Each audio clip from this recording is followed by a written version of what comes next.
All right, hey there, Euro Bears. I am so sorry that I cannot be with you guys today. I was hoping I was going to be able to be there for this, but so it goes. Let's learn about Benito Mussolini and the rise of fascism. This is the first thing that I talk about for our unit for the interwar years. This is the era in between World War I and World War II. For me, for this entire unit, there is one single question that you need to focus on, and it is this question. I need for you to figure out for yourself why democracies fail. Or, as I've phrased it slightly differently here, explain why democracies fall. For our class, we're going to focus on three specific countries during the interwar years period. The first is Italy, the second is Germany, the third is Spain. Those are the countries that we're going to focus on. And as we focus on them, I want you to have this question at the forefront of your mind throughout the entire time. This is a very important question. Not only is it a question that the College Board likes to ask for long essay questions and sometimes DBQs, this for me is an extraordinarily important question for all of us who live in a democracy to be able to answer. This is one of the most important reasons why we study history. We are so lucky, and we need to take a moment to count our blessings. You are free. You grow up in a country where you get to express yourself. You have freedom of expression. We have multiple political parties. You get to choose your own life. There's very little that you are hindered from doing, assuming you have the ability and capacity to do it. But you're free. You're free. But sadly, throughout most of world history, human beings are not free. Human beings are subjects who are told what to do. It's easy for us. It is so easy for us to take our lives for granted because it's all we've ever known. It's all our parents have ever known. Our democracy has been around for a long time in the United States of America. But democracies are not the natural state.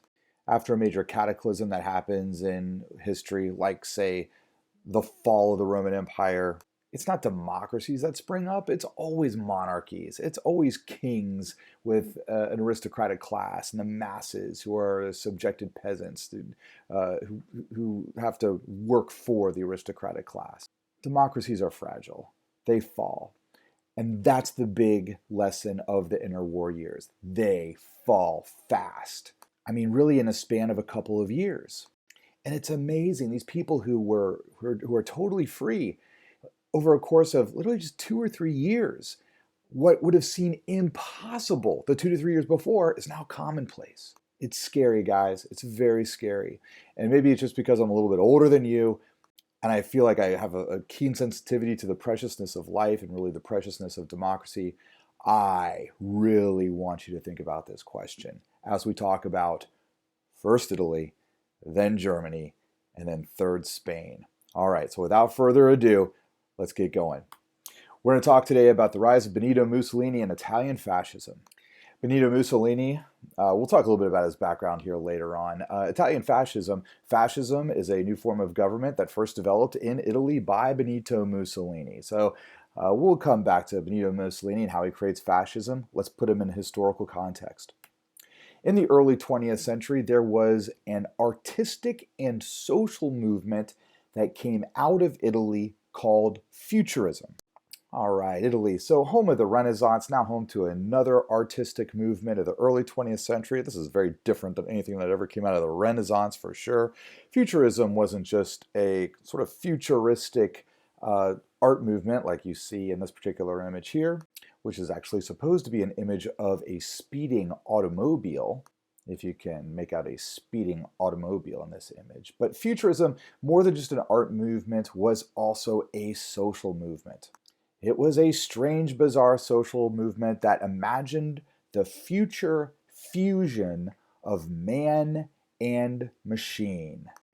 The futurists liked machines, they liked technology, they liked speed, they also liked violence.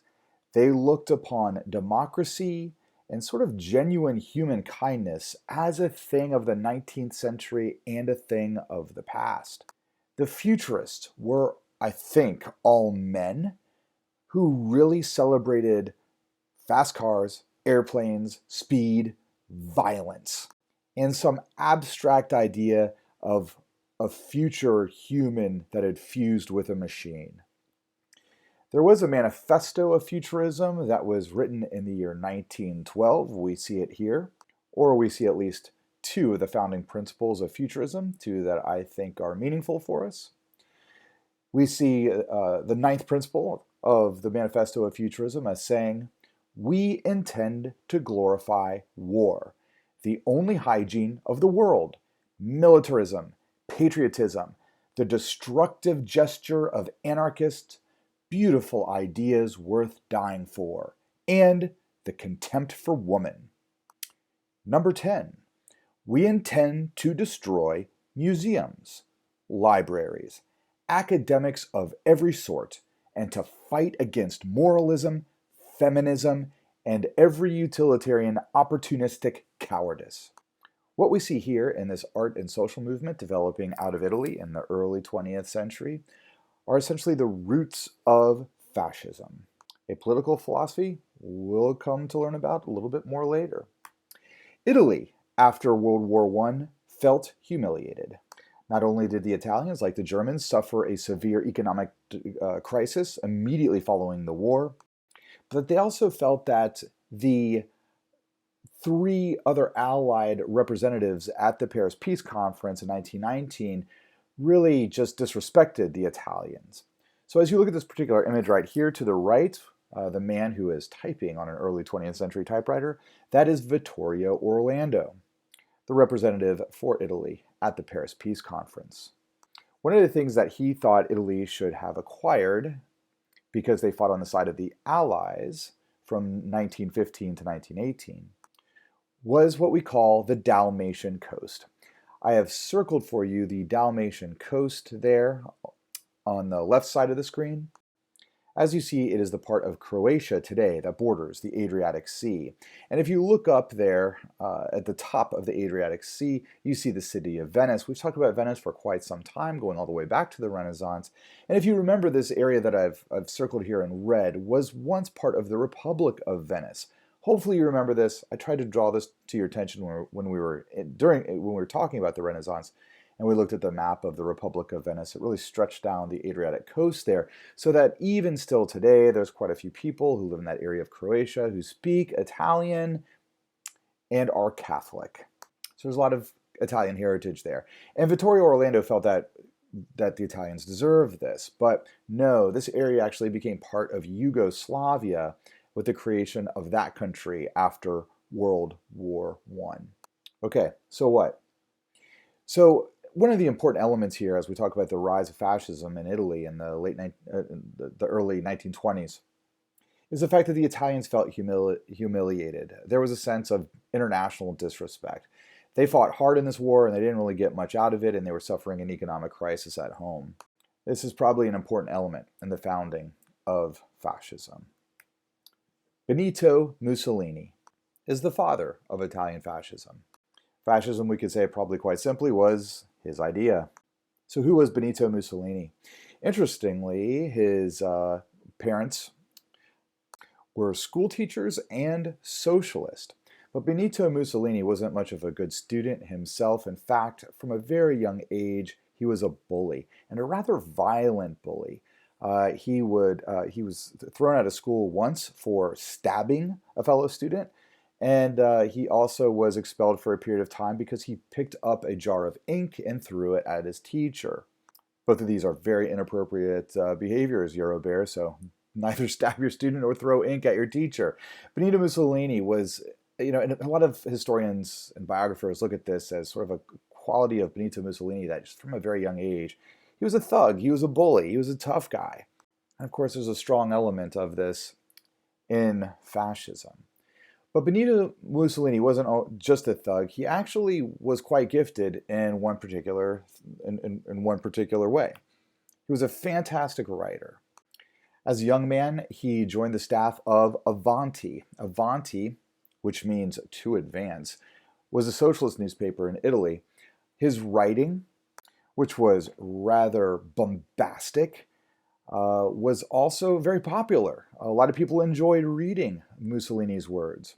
His articles became popular. He worked his way up the staff, and then the circulation doubled under his leadership. Mussolini, quite simply, is a very effective communicator. What he writes, people want to read. He eventually abandoned the principles of socialism and started embracing the ideas of Futurism and left Avanti and founded his own newspaper called The People of Italy, as you see here. And it is in this paper that he will spread his ideas of fascism. Most of his ideas of fascism came from being a soldier during the First World War and from his experiences after the war. By all accounts, Mussolini was a very brave soldier, not afraid of battle. He was injured in his leg, but truly inspired by nationalism. He said, or rather didn't say, but felt that if nationalism can inspire a group of men to risk their own lives in attacking a machine gun nest, then imagine what it could do at home in the creation of a political party. Nationalism fills you with a sense that there is something much bigger and much more important and much more glorious than you as an individual. You fighting for your country. That's the greatest thing. And men in particular are willing to embrace this. They're willing to sacrifice their own personal individual rights for the greatness of their country. I mean, this is sort of what you have in the military. And Mussolini kind of wants to bring this militaristic and army regimental attitude at home and create a political party out of it. The home that Mussolini returned to after the war was economically unstable. You had approximately 2 million industrial workers and 2,000 strikes in 1 year. The government was pretty powerless to stop anything, so there were strikes on the streets, manufacturing was at a standstill. This is causing prices to go up. Nobody can afford anything. There's constant strikes. There's a communist party that's rising up. There's moderate socialists who are arguing with the radical communists. The capitalists, the laissez-faire capitalists, which are pretty much going to be entirely the upper bourgeois class of people, they feel like all this is absolutely terrible. They're losing money. Italy was a mess. And really, the people who are most annoyed with this mess are the veterans who came home from war.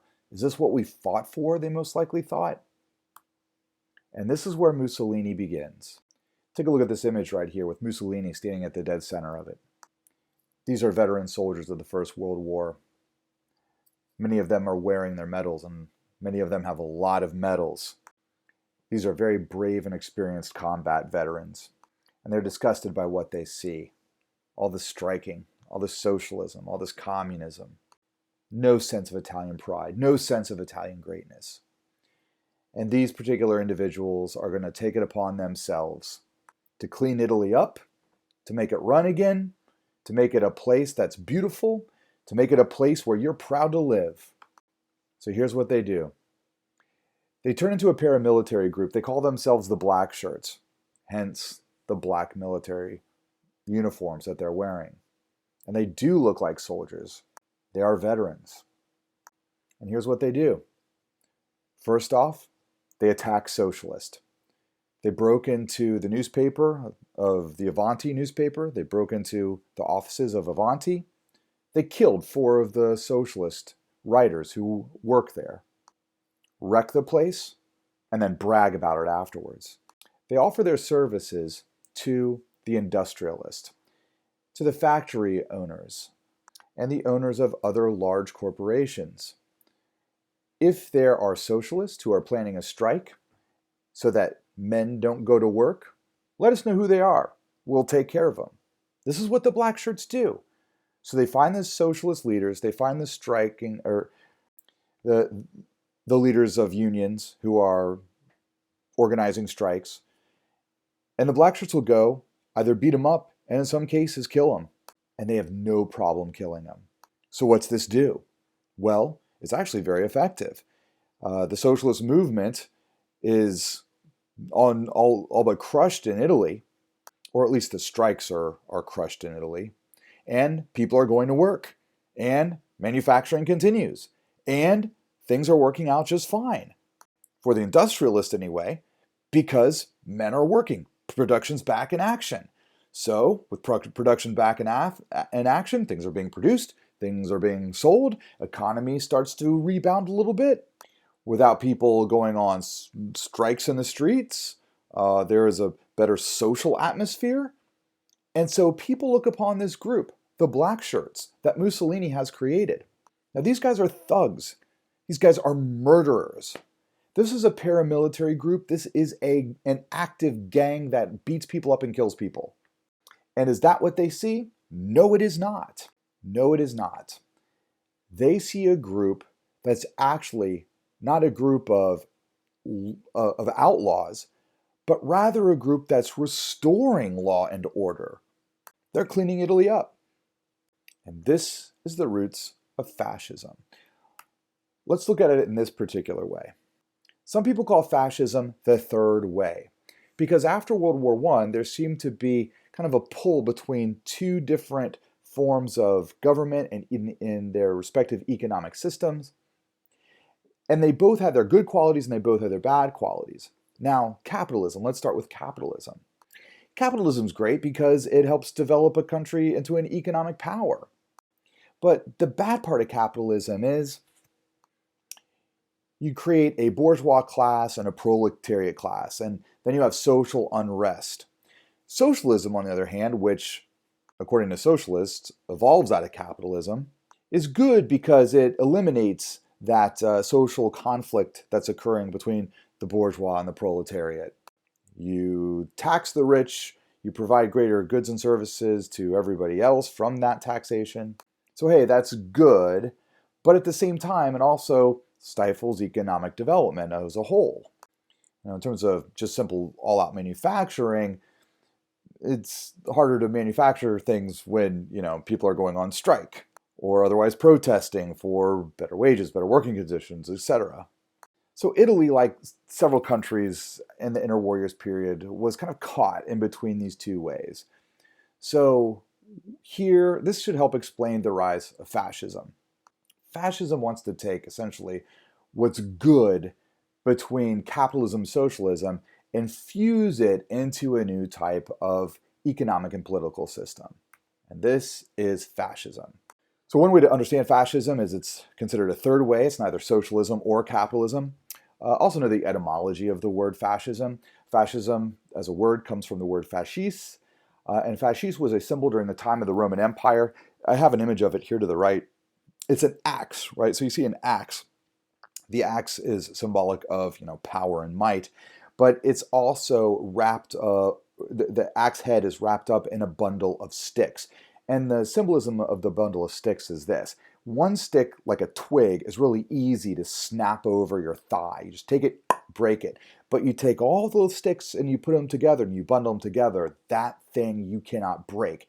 That thing is solid. That's a superb symbol for what fascism actually is. You are the twig. You are the stick. Individually, you can be snapped. But if you are part of this greater whole, if you are part of this team, if you essentially created a whole team out of your nation, then no individual can be snapped, and that country is extraordinarily powerful.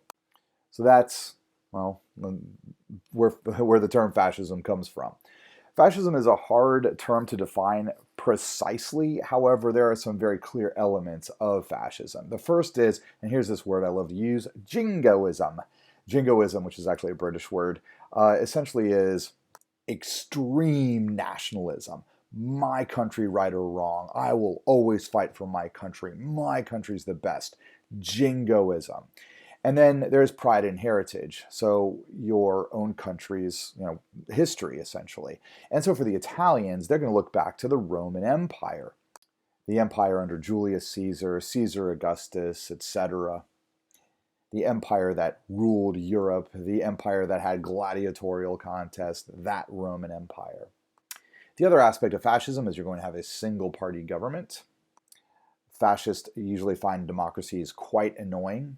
Think of the gridlock that happens in our own Congress and how inefficient they are. Well, fascists say, well, we're just going to get rid of all of that. It'll be far more efficient if we have a single party government with a single leader who calls the shots.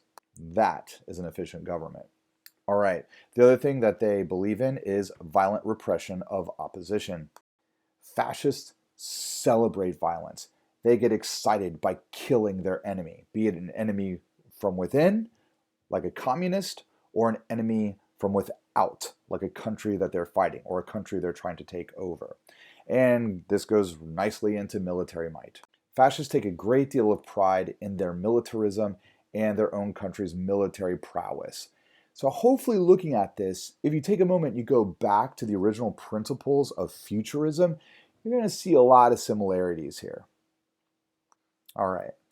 One of the things that I always like to show you guys is I like to bring back this old image from Jacques-Louis David's The Oath of the Herati from 1785. You've seen it dozens of times at this point in time.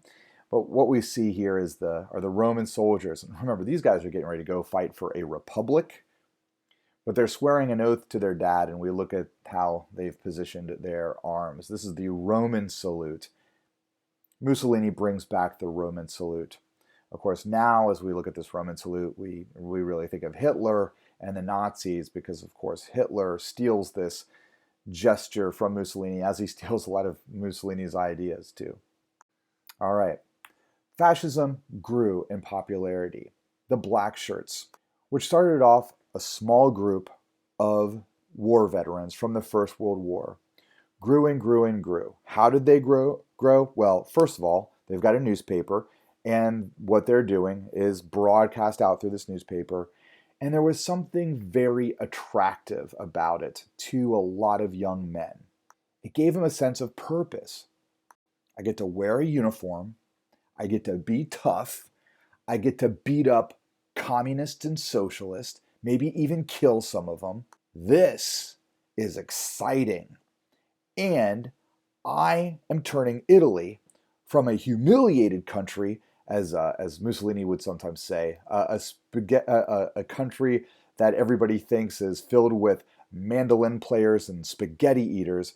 I'm going to take Italy from this being this humiliated country to being this incredibly awesome, powerful country that makes people shake when they think about.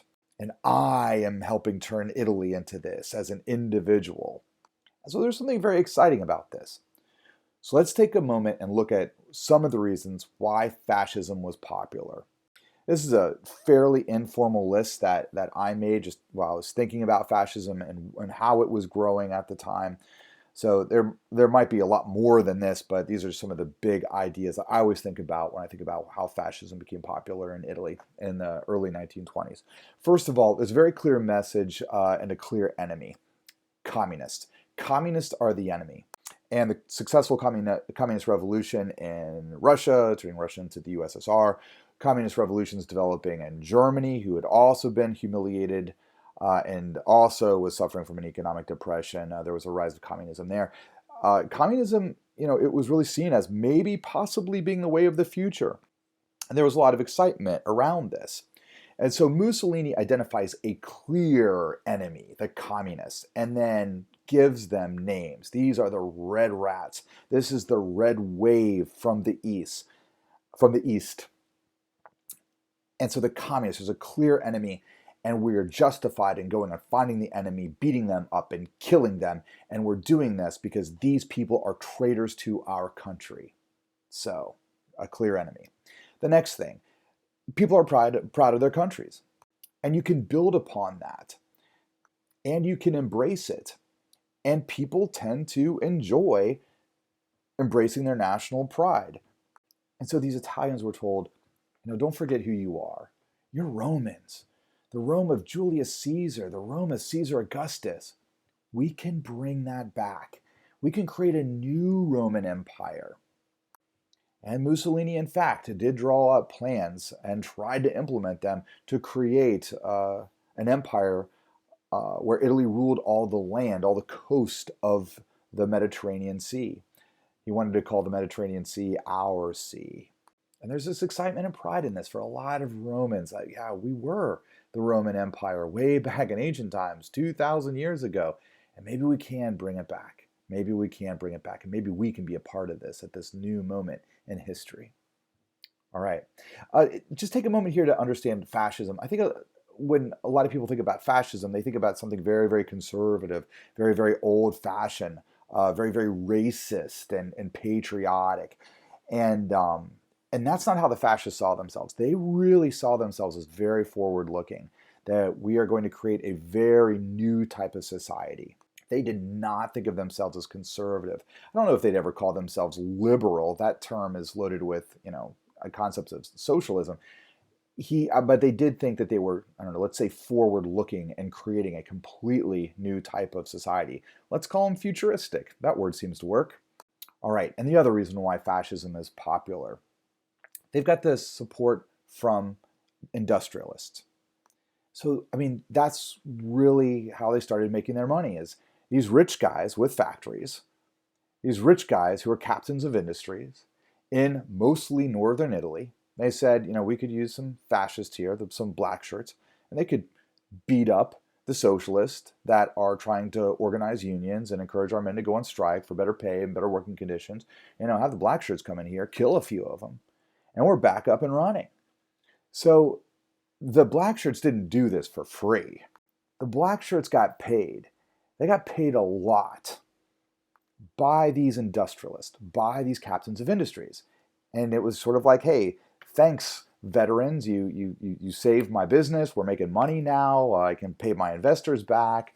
It's working out great. And thank you guys very much. Here's some money for you. And sometimes they got a lot of money for doing this. Now, here is one of the most terrible ironies in history. Some of these Italian industrialists who paid off the black shirts were Jewish. The black shirts in Italy were not anti-Semitic. They didn't care that much about religion. They did a little bit because they thought that the true Italians are Catholics, but they weren't really anti-Semitic. And especially in the early days, like 1919, 1920, they were all about beating up the socialists, the communists. So it didn't matter who you were. If you were going to finance them in doing this, and they were going to, and you got paid, like they didn't care if the industrialists were Jewish or not. Of course, the ultimate terrible irony of this is once the fascists take over Italy and they inspire the Germans to do the same thing, Hitler is going to create his own brand of fascism called Nazism. They are going to be anti-Semitic. And eventually, the Nazis are going to take over Italy, and all those Jews are going to be rounded up and sent into concentration camps. So, from the perspective of a handful of rich Italian Jews, here's what happened to them. Their factories were on the verge of bankruptcy, but here comes the black shirts in the late 19 teens. They beat up the socialists, they get your factory up and running, so you pay them off. They end up taking over all of Italy. They create an alliance with the Nazis of Germany. The Nazis of Germany come down into Italy and they kill you. If you followed that, it's awful. It's a horrible irony of history, but at the same time, maybe they shouldn't have supported the black shirts to begin with. All right, a couple other things why fascism was popular in the 1920s. There was a celebration of violence. Violence is bad. Violence is awful. Violence is terrible. You should never hurt another person at all. However, take a moment to imagine if you lived or if you were a student in a school where violence was actually accepted, actually part of the culture. And if you beat somebody else up, you were actually applauded for that. Might that not be exciting to a few people? Some people got excited by the violence. Certainly there's an excitement in violence.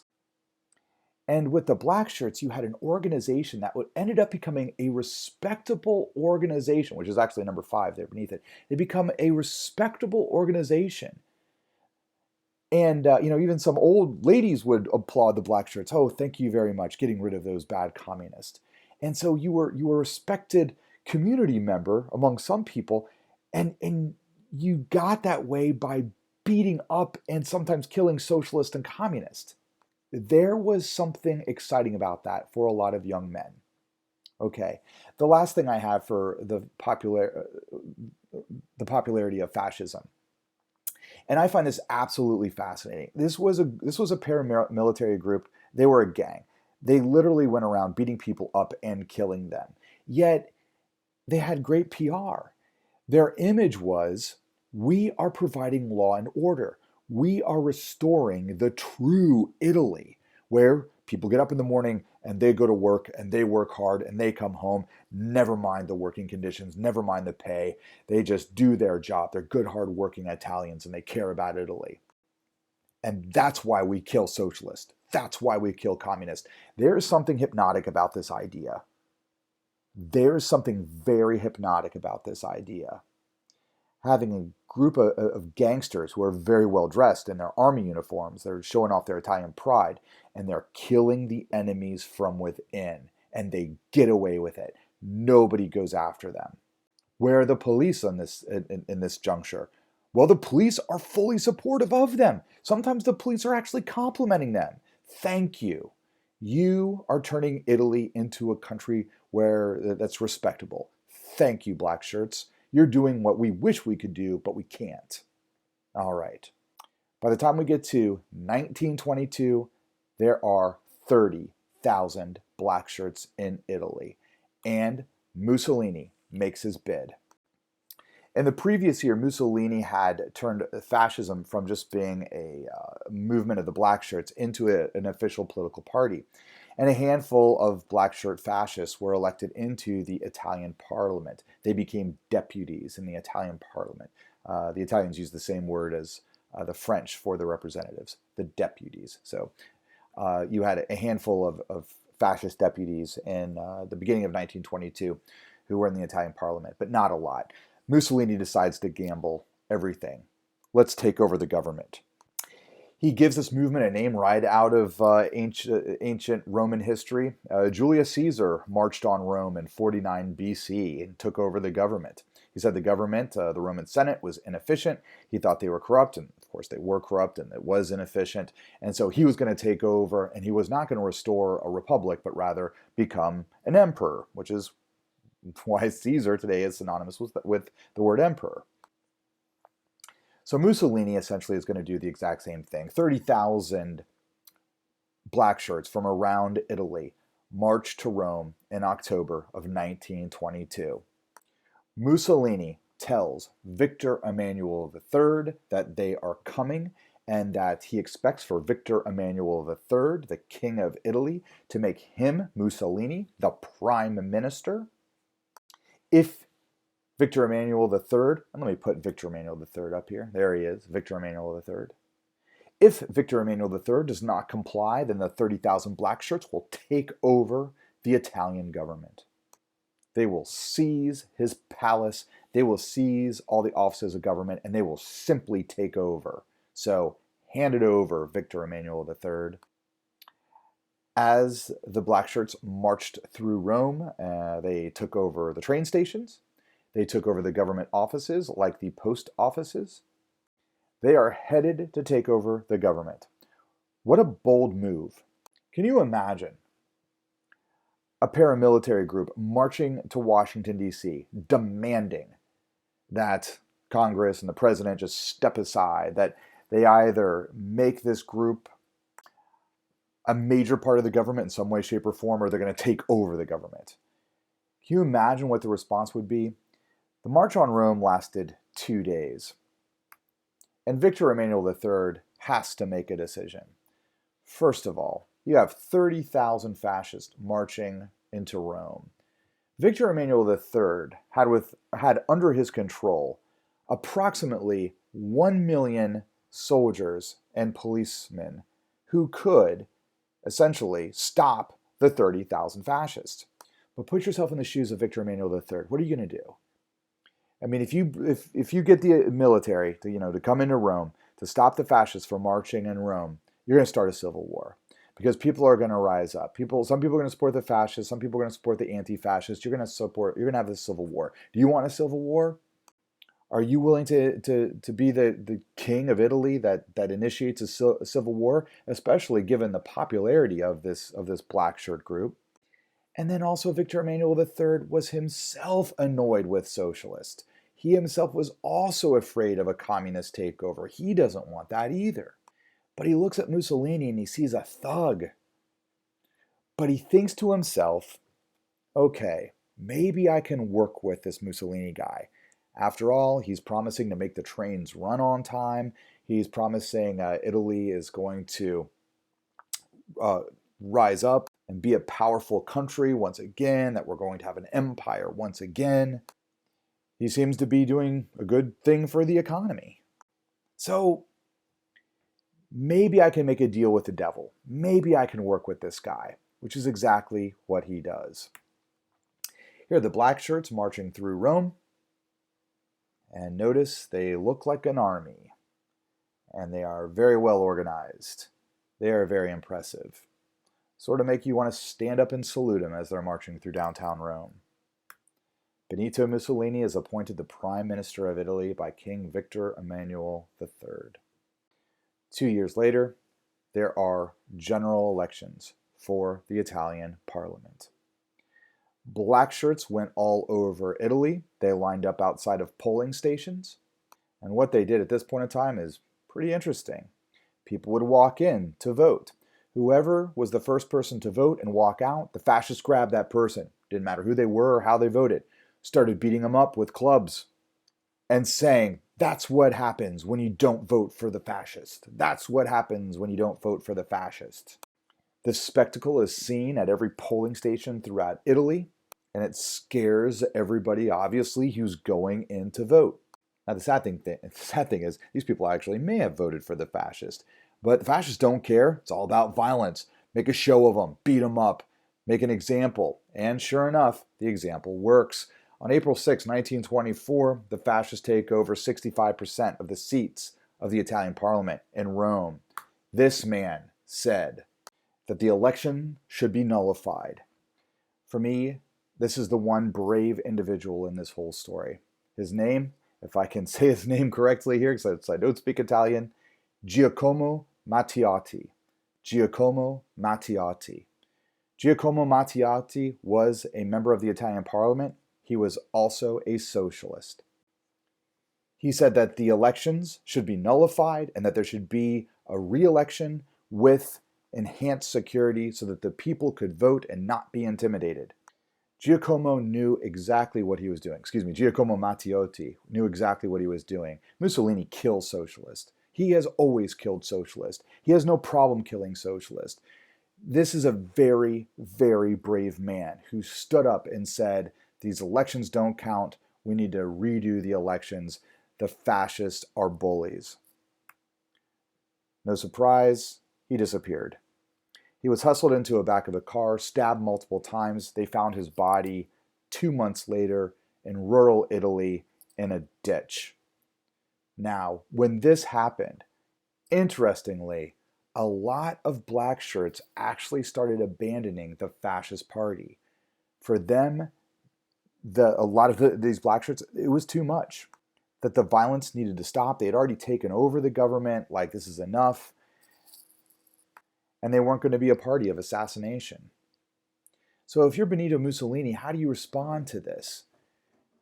A lot of people, for most people, I think you'd want to distance yourself from it. Say, I had nothing to do with this. And historians today debate, like, to what extent did Mussolini, kill Matteotti? Like, was it a direct order? Was he personally involved? Like, what happened? And we can't say for certain. So if you're Benito Mussolini right now, you would think that you would say, I know nothing about this. I didn't do this. Fascist, no more violence. We're running the government now. Just calm down. But in fact, he doesn't. He actually goes in the opposite direction. The first speech that he gives after Matteotti's death, he says, I am responsible for everything that has happened. I am responsible for everything that has happened.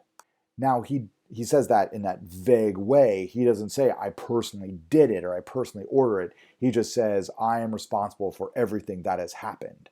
And he's cheered. He says he's doing all this for the greatness of Italy. And he is applauded. Benito Mussolini gives himself his own name because prime minister doesn't really encapsulate everything that he's doing. He does say that there is a socialist threat in Italy right now, and he therefore needs to have emergency powers. He needs to essentially have full dictatorial powers. And he gives himself a name. He simply calls himself, broadly and vaguely, the leader. The leader in Italy is Il Duce. So he's successfully taken over Italy. He's essentially a dictator of Italy now. Nobody really can stop him. But here's where he wants to make sure that people really continue to support him. And here's where Mussolini gets interesting. Throughout the 1920s, he develops a bunch of civil works projects. Think of like New Deal plans in the United States of America during our Great Depression. He puts men to work. So he establishes a bunch of government agencies. They're going to do things like dig canals, build roads, create new manufacturing plants. How about this? Expand the size of the army. Men are going to have work. Men are going to have work. Men are going to have work. So this is actually the socialist element of fascism, that the government will provide you with a job. But while you're doing the job, you know that I'm doing this job for the prestige and the power and the greatness of my country. But my country's giving me a job. I now have food on the table. I can now take care of my family. This was a very important thing for Benito Mussolini to do, to get the support of his people. Everybody now has a job. And when the Great Depression rolls around in the 1930s, Italy's going to do okay. The other thing Benito Mussolini was excellent at doing is brainwashing the youth. Benito Mussolini took a personal interest in the history textbook that were used in all Italian schools. There is nothing but the grandeur of Italy and the personal grandeur of Mussolini that is presented in these textbooks. Essay contests were held, where students would be expected to respond to the prompt, "What makes Mussolini so great?" There would be youth camps. There would be indoctrination in schools. Mussolini saw in young children the future of Italy, and he wanted the future of Italy to be brainwashed. He wanted everybody to think of their country first and themselves second.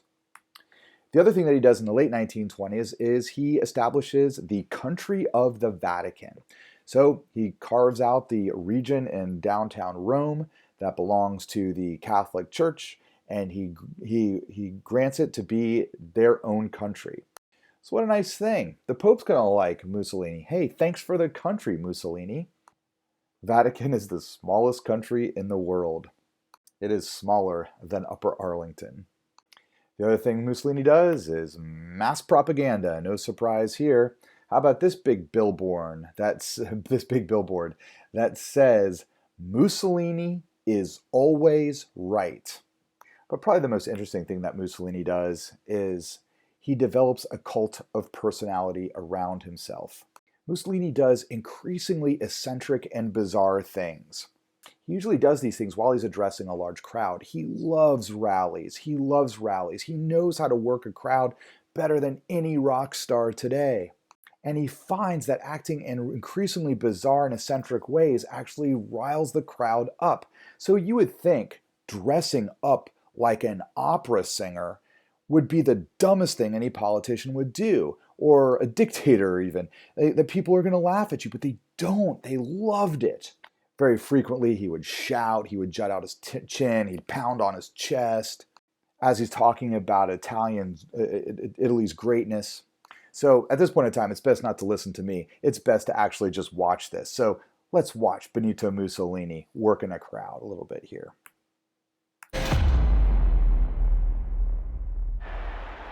Dictators like to build personality cults because it enables them to rule without always having to resort to force. It enables them to mesmerize the public, to ensure that the public adores them, and to prevent threats from opponents.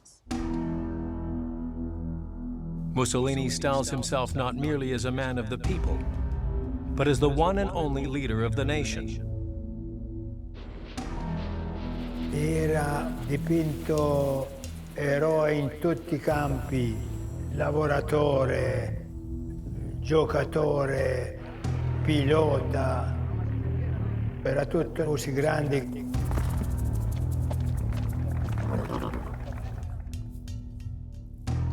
The way in which Mussolini shaped his own image, cultivated foreigners to see him as really one of the great Caesars in the modern era, was core to the way that Mussolini saw himself, but also the way in which he represented the new Italy. To strengthen his bond with the nation, Mussolini perfects the art of connecting with the crowd. L'Italia fascista oramai è tale compagine, così bene organizzata in tutte le sue forme che non si può aspettare.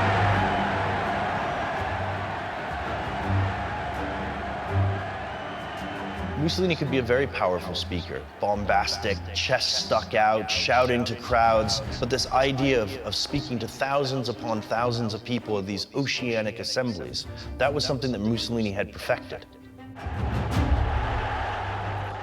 Realizing he cannot be in front of every Italian visually, he finds a revolutionary means to connect with the entire Italian public: radio.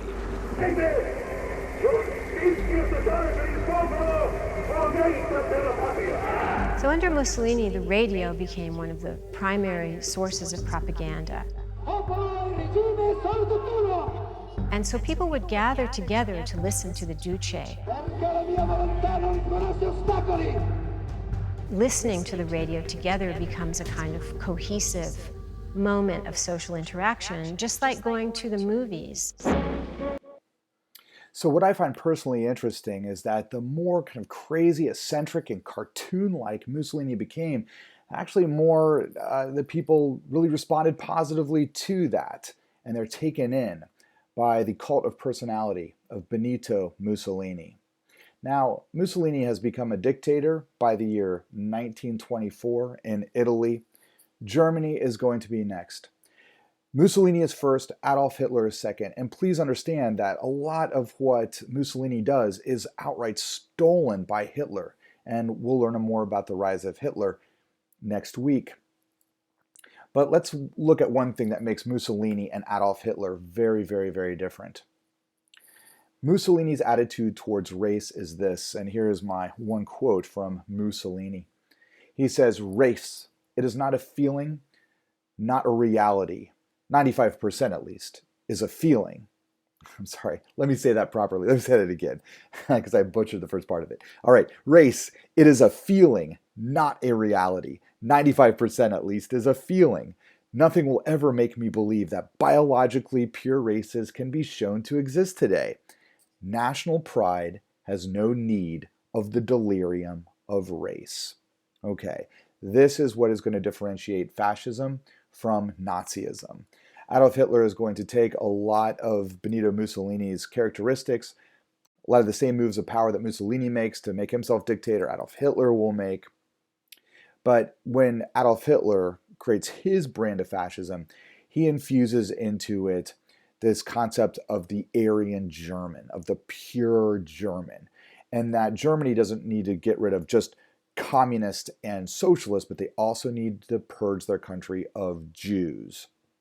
And Adolf Hitler, in the mind of Adolf Hitler, he saw communism and Judaism as one and the same because Karl Marx was a Jew, because Leon Trotsky was a Jew.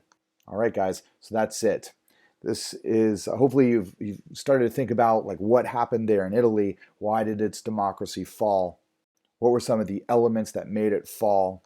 What are some of the things that happened to the people that made them be okay with the fall? Because that's what makes the Inner Warriors so interesting, is they all start off democracies. And a lot of these people come to power through democratic means. They were elected into power. Just like Benito Mussolini was appointed prime minister by King Victor Emmanuel III. All right, guys, that's it. I wish I could have done this with you guys in class, but I was not able to. Hope you have a great day. I'll see you next week.